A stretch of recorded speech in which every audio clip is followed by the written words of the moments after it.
सुबह से शाम होने को आई है, लेकिन अभी तक एक भी ग्राहक नहीं आया जिसकी तलवार बनाकर मैं पैसे कमा सकूं। अब मैं घर का राशन कैसे लेकर जाऊंगा? सतराम बाजार में बैठा यही सोच रहा था कि तभी उसका साथी गिरजू लोहार आता है और कहता है, अरे सतराम, तुम यहाँ इस तरह से क्यों बैठे हो? क्या तुम्हारे पास कोई काम नहीं है? नहीं गिरजू, इस समय ना मेरे पास कोई काम है और ना ही कोई ग्राहक। ऐसे कैसे हो सकता है? तुम तो इतने होनहार लोहार हो, फिर भी तुम्हारे पास ग्राहक नहीं है। ये तो बड़े शर्म की बात है। भाई, ये सब तो सब समय समय की बात है। हो सकता है कि अभी मेरा समय नहीं आया हो। हाँ, सही बात है। खैर, मैंने तुम्हें यहाँ बैठे हुए देखा तो तुमसे बात करने चला आया। वैसे मेरे पास तो बहुत काम है, इसलिए मैं चलता हूँ। गिरजू सतराम का मजाक उड़ाकर वहां से चला जाता है। जबकि सतराम चुपचाप वहीं बैठ जाता है, तभी वहां पर एक आदमी आता है और कहता है, सुनो भाई, यहाँ पर कोई सतराम नाम का लोहार रहता है। क्या तुम मुझे उसका पता बता सकते हो? जी, मैं ही हूँ सतराम। बताइए, आपको मुझसे क्या काम है? मैंने सुना है तुम तलवार बहुत अच्छी बनाते हो और जो भी तुम्हारी बनाई हुई तलवार से मुकाबला करता है वो जरूर विजय प्राप्त करता है। जी, ये सच है कि मैं तलवार बनाता हूँ, लेकिन जीत और हार तो सिर्फ ईश्वर के हाथ में होती है। बात तो तुम्हारी बिल्कुल सही है। खैर, जो भी है, तुम मुझे एक अच्छी सी तलवार बनाकर दे दो। ठीक है, लेकिन आप है कौन? मैं पड़ोसी राज्य का राजा शूरवीर हूँ। लेकिन मैं आपके लिए तलवार क्यों बनाऊं?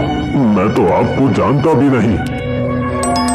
दरअसल कुछ दिनों से मेरे कुछ दुश्मन मेरे राज्य के लोगों को बहुत परेशान कर रहे हैं। उन्होंने सबका जीना हराम कर दिया है, इसलिए मुझे उनसे मुकाबला करने के लिए तुम्हारी बनाई हुई तलवार चाहिए। ठीक है, अगर ऐसा है तो मैं बना दूंगा।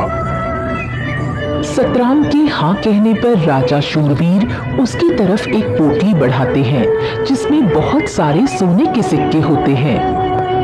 ये लो तुम्हारा मेहनताना। मैं कुछ दिनों बाद अपनी अमानत लेने आऊंगा। ये क्या है? इसमें कुछ सोने के सिक्के हैं। बाकी अगर तुम्हें ये कम लगते हैं तो मैं और बढ़ा देता हूँ। महाराज, मैंने तो अभी तलवार बनाना शुरू भी नहीं किया, तो फिर आप पहले से मेरा मेहनताना क्यों दे रहे हैं? रख लो, ये तुम्हारी मेहनत क्या है।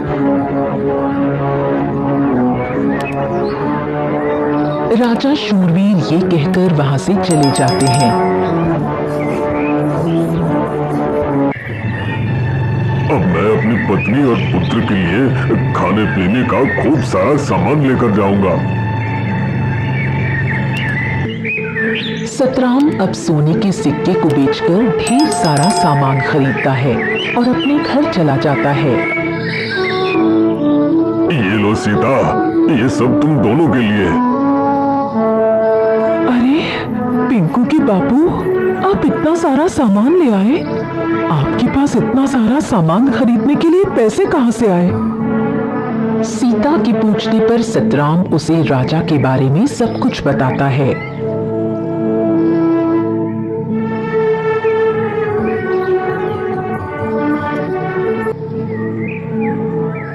ये तो बहुत अच्छी बात है, लेकिन आप महाराज की तलवार जल्द ही बनाकर उन्हें दे देना, क्योंकि उन्होंने आप पर भरोसा किया है। आप उनका भरोसा टूटने मत देना। हाँ सीता, तुम बिल्कुल सही कह रही हो।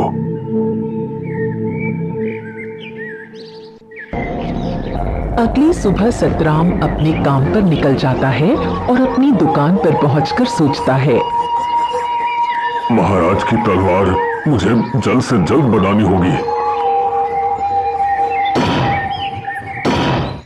सतराम दिन रात मेहनत करके राजा के लिए एक बहुत अच्छी सी तलवार बना लेता है।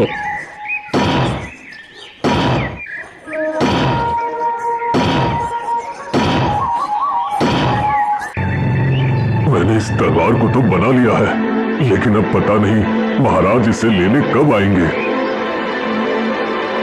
अभी सतराम ये सोच ही रहा था कि तभी अचानक उसके पास बल्लू नाम का एक ग्राहक आता है। क्या तुम लोहार सतराम हो? हाँ, मैं ही सतराम हूँ। मुझे तुमसे एक तलवार चाहिए। क्या तुम अभी मुझे कोई अच्छी सी तलवार दे सकते हो? माफ करना भाई, इस समय मेरे पास एक भी तलवार मौजूद नहीं है और नई तलवार बनाने में मुझे समय लगेगा। अगर आप इंतजार कर सकते हैं तो कर लीजिए, मैं आपको कुछ समय में तलवार बनाकर दे दूंगा। अभी सतराम ग्राहक से ये कह ही रहा था कि तभी ग्राहक की नजर उस तलवार पर पड़ती है जो सतराम ने राजा के लिए बनाई थी। सतराम, तुम्हारे पास ये तलवार मौजूद तो है, ये तुम मुझे दे दो, बदले में तुम इसके दोगुने पैसे ले लो। नहीं भाई, ये तलवार मैं आपको नहीं दे सकता, ये किसी की अमानत है। भाई मैं कहता हूँ तुम इसकी जितनी चाहे उतनी कीमत मुझसे ले लो, लेकिन ये तलवार मुझे दे दो। अगर आप मुझे इस तलवार के बदले खजाना भी देंगे तब भी मैं आपको ये नहीं दूंगा। ठीक है, रखो अपनी तलवार अपने पास, मुझे नहीं चाहिए, मैं जा रहा हूँ यहाँ से।